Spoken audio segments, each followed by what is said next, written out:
Assalamualaikum warahmatullahi wabarakatuh. Perkenalkan, nama saya Alia Ziza, nomor absen 26, ingin memaparkan materi tentang digitalisasi perencanaan dan penganggaran yang mencakup e-planning dan e-budgeting, serta keterkaitannya dengan budget transparansi dan open budget dalam konteks e-government. Secara umum, digitalisasi itu merupakan bagian dari upaya reformasi birokrasi untuk mewujudkan good governance, yaitu pemerintahan yang transparan, efisien, dan juga akuntabel.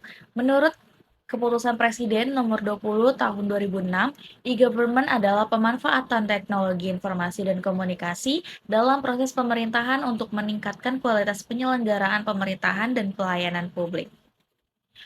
Lalu kita akan masuk ke konsep e-government. E-government ini tidak hanya sekedar penggunaan teknologi, tetapi juga merupakan perubahan cara kerja pemerintahan.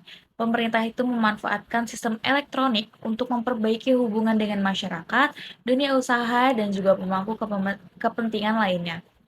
Menurut kajian Harvard JFK School of Government, terdapat dua faktor utama keberhasilan e-government, yaitu support atau dukungan terutama dari pimpinan dan regulasi, serta capacity, yaitu kemampuan sumber daya manusia dan infrastruktur teknologi.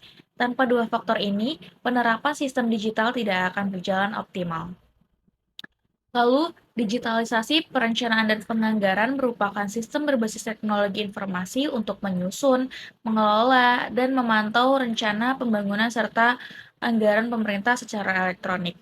Tujuannya adalah meningkatkan transparansi, efisiensi, dan akuntabilitas, sekaligus meminimalkan kesalahan dan membuka ruang pengawasan publik, misalnya melalui platform SIPD yang terintegrasi. Sistem ini menghubungkan proses perencanaan dengan penganggaran agar tidak terjadi ketidaksesuaian antara program dan alokasi dana. Kita masuk ke pengertian e-planning. E-planning ini atau perencanaan elektronik adalah sistem digital untuk menyusun dan mengevaluasi program pembangunan daerah secara terintegrasi. Tujuan utamanya itu adalah mengatasi masalah klasik seperti tumpang tindih program, keterlambatan perencanaan, serta lemahnya koordinasi antar sektor. Dalam e-planning ini terdapat 4 modul utama. Yang pertama itu ada satuan harga yang mencakup SSH, HSPK, dan ASB sebagai dasar perhitungan biaya. Kedua, I-Musrenbang yang memfasilitasi proses partisipasi masyarakat mulai dari tingkat kelurahan hingga forum OPD. Ketiga, I-Pokyer, yaitu sistem yang untuk menampung pokok-pokok pikiran DPRD. Lalu yang keempat, perencanaan berkelanjutan yang mencakup RPJP, RPJM, Renstra, dan RKPD.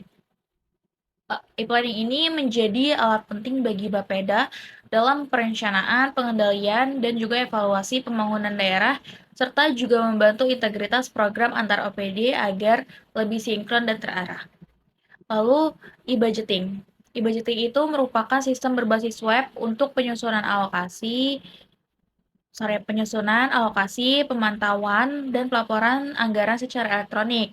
Sistem ini tuh memungkinkan seluruh proses anggaran terdokumentasi secara online dan dapat diakses oleh publik. Tujuan utama e-budgeting ini antara lain yaitu mempercepat proses penyusunan anggaran, mengurangi penggunaan kertas, lalu meningkatkan pengawasan, serta mencegah penyimpangan dan korupsi anggaran. Dengan e-budgeting, kontrol dapat dilakukan sejak tahap perencanaan hingga realisasi anggaran, sehingga transparansi keuangan publik itu semakin meningkat.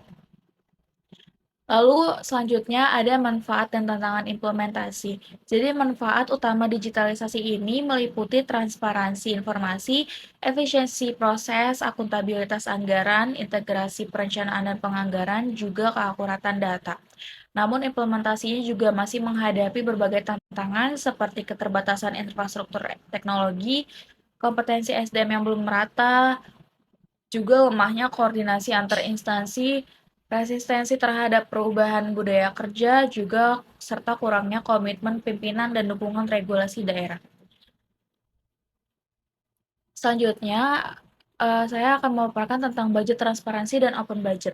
Jadi budget transparansi ini merupakan keterbukaan pemerintah dalam menyediakan informasi anggaran secara lengkap dan mudah diakses oleh publik.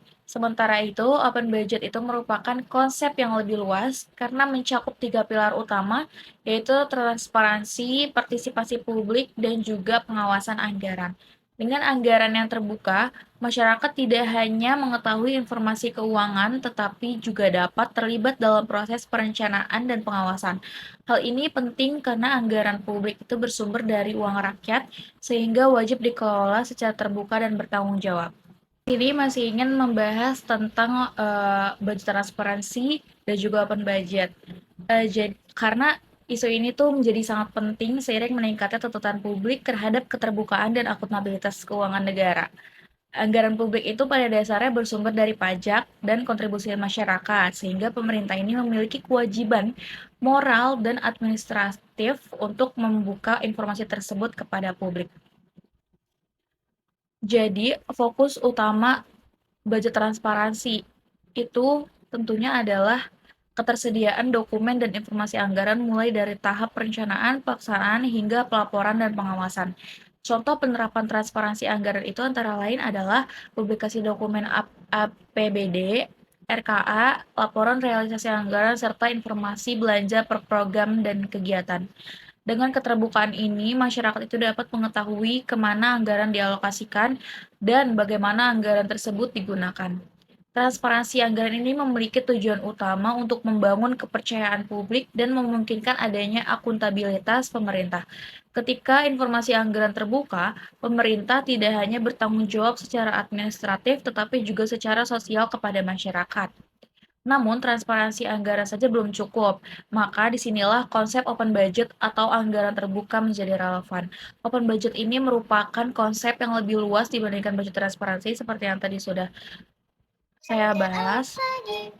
Jika transparansi anggaran menekankan pada keterbukaan informasi, maka open budget ini mencakup tiga pilar utama yaitu transparansi anggaran, partisipasi publik, dan pengawasan anggaran. Nah, pilar pertama ini yaitu transparansi, memastikan bahwa pemerintah ini menyediakan dokumen anggaran secara terbuka. Pilar kedua, partisipasi publik, memberikan ruang bagi masyarakat untuk terlibat dalam proses penganggaran, misalnya melalui musrenbang, forum konsultasi publik, atau mekanisme aspirasi warga.